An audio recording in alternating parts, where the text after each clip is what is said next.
Volt railway colony. நள்ளிரவில்தான் பேய் தெரியும். அது ஒரு பழைய கணக்கு.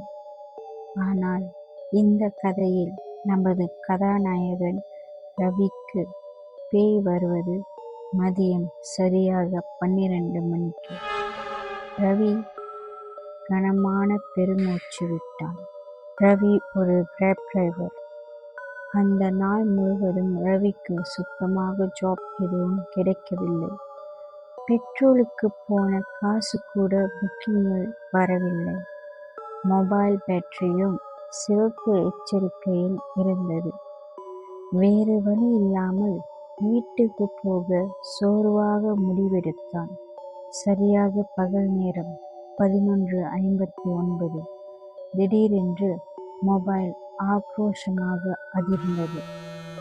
ஒரு கூர்மையான அறிவிப்பு ஒலியுடன் ஒரு புதிய புக்கிங் தகவல் திரையில் தோன்றியது. Pickup point old railway colony, closed area. ரவிக்கு ஒரே அதிர்ச்சி. என்னடா இது, ஓல்ட் ரயில்வே காலனியா? அது யாரும் இருக்க மாட்டாங்கன்னு எல்லாருக்கும் தெரியுமே. அதுவும் க்ளோஸ்ட்னு போர்டு வச்சிருந்தாங்க. யாராச்சும் பிராங்க் பண்றாங்களா என்ன என்று சந்தேகித்தான். சரியாக நண்பகல் 12. கார் வானொலியில் நண்பகல் செய்தி ஒளிபரப்பாகியது.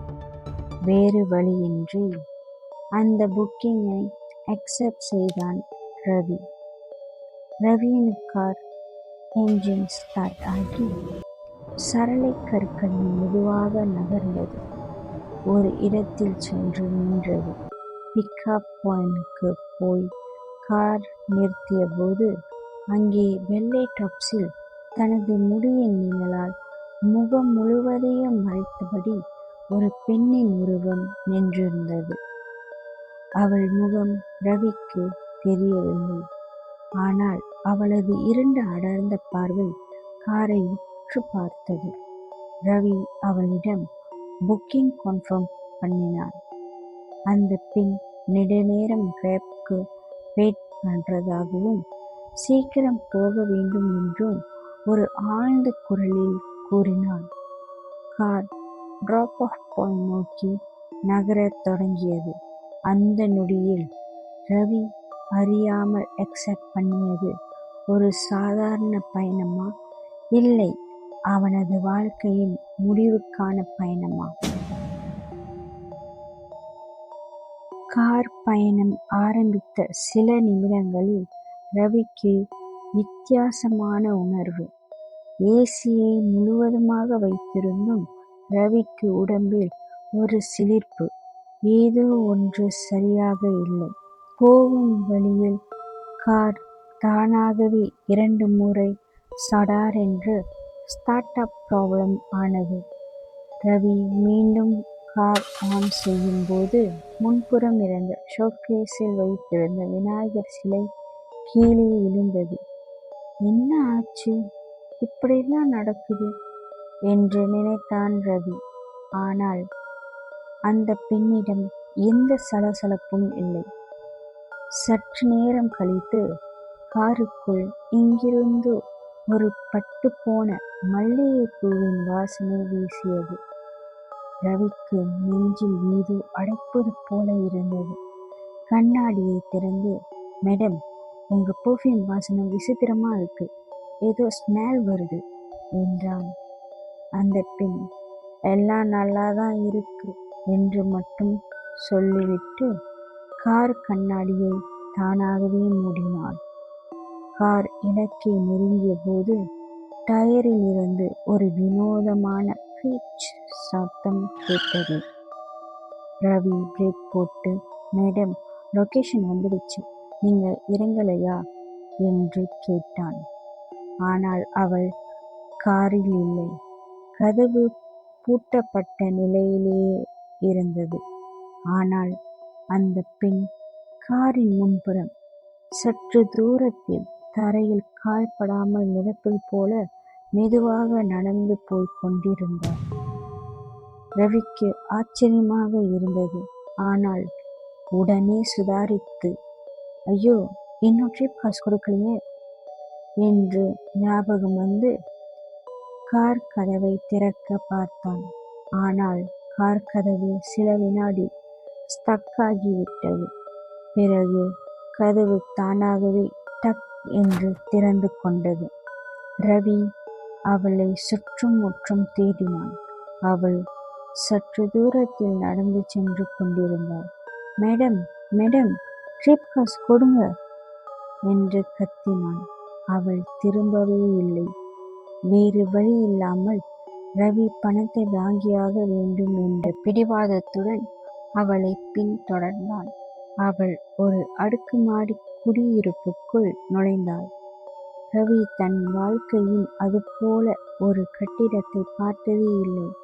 அது கருப்பு, நீலம் மற்றும் சிவப்பு நிற ஓடுகளால் ஆன கோணலாக கட்டப்பட்ட ஒரு பழங்கால ஃபிளாட் போல இருந்தது.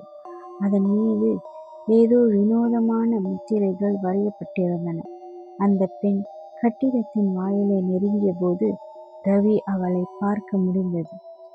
அவன் பாதி தூரம் வந்தபோது அந்த பெண் மாயமானாள். அவள் நின்றிருந்த இடத்தில் இப்போது எதுவுமே இல்லை. அடப்பாவி, நல்லா ஏமாந்திட்டாங்க, காசு தர மனசு இல்லாம ஓடிட்டாங்க போல என்று எரிச்சலுடன் நினைத்தான் ரவி. வந்த வழியே காரை நோக்கி திரும்பினான். அந்த நொடி அவனுக்கு பேரதிர்ச்சி காத்திருந்தது.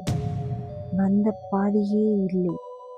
அவன் நின்றிருந்த அடுக்குமாடி கட்டிடத்தின் வாயிலுக்கு பின்னால் அடர்ந்த மரங்களும் புற்களும் வளர்ந்திருந்தன. அந்த நிலையில் எந்த திசையில் காரை நிறுத்திவிட்டு வந்தோம் என்று அவனால் கண்டுபிடிக்கவே முடியவில்லை. பட்ட பகலில் அந்த இடம் ஓர் அமானுஷ இருளாக இருந்தது. ரவி பயத்தில் நடுங்கினான். அவன் கண்களுக்கு கட்டிடத்தை சுற்றிலும் இருந்த அந்த வினோதமான முத்திரைகள் தெரிந்தன. ஒரு முத்திரையின் மையத்திலிருந்து இரத்த வாடை வரத் தொடங்கியது. ரவி உடனே சத்தமாக கந்த சஷ்டி கவசத்தை பாடத் தொடங்கினான். அவன் பாட பாட சுற்றிலும் இருந்த இருளும் மரங்களும் பின்வாங்குவது போல் தோன்றியது. அவன் அப்போது அந்த கட்டிடத்தின் முன்புறம் இருந்த பூட்டி கிடந்த ஒரு பழைய பாழடைந்த கேட்டை பார்த்தான். அந்த கேட் வழியாக பார்த்தபோது மிக மிக தொலைவில் ஒரு மங்கிய வெளிச்சம் தெரிந்தது. அதுதான் வெளிச்சம், அதுதான் தப்பிக்கும் வழி என்று நம்பி ரவி அந்த கேட் பக்கமாக ஓடி முழு பலத்துடன் தள்ளி உடைத்தான். அது உடைந்து விழும் சத்தம் சுற்றுப்புறத்தின் அமைதியை குலைத்தது. அவன் அந்த கேட்டை உடைத்து கொண்டு வெளிச்சம் வந்த திசையை நோக்கி ஓடினான். வேறு எதையும் யோசிக்காமல் மூச்சு திணற ஓடினான். ஏதோ ஒன்று தன்னை விரட்டுவது போல உணர்ந்தான். அவன் ஓடினான். ரவி கண்களை மெதுவாக திறந்தான். அவன் இப்போது டாக்ஸியின் ஓட்டுநர் இருக்கையில் அமர்ந்திருந்தான். நண்பகல் மணி 1. அவன் நெற்றி வியர்த்திருந்தது. அவனது கை ஸ்டேரிங் மீது இருந்தது. அவனின் கார் நின்றிருந்தது மேம்பாலத்துக்கு கீழுள்ள சாலையோரத்தில். சிறிது நேரத்திற்கு முன் நடந்த அனைத்தும் கனவா, இல்லை நிஜமா என்று ரவி குழப்பத்துடன் யோசித்துக் கொண்டிருந்த போது ஒரு ஜாப் வைப்ரேட் ஆனது. ரவி தொலைபேசியை எடுத்து பார்த்தான். Pickup point, old railway colony.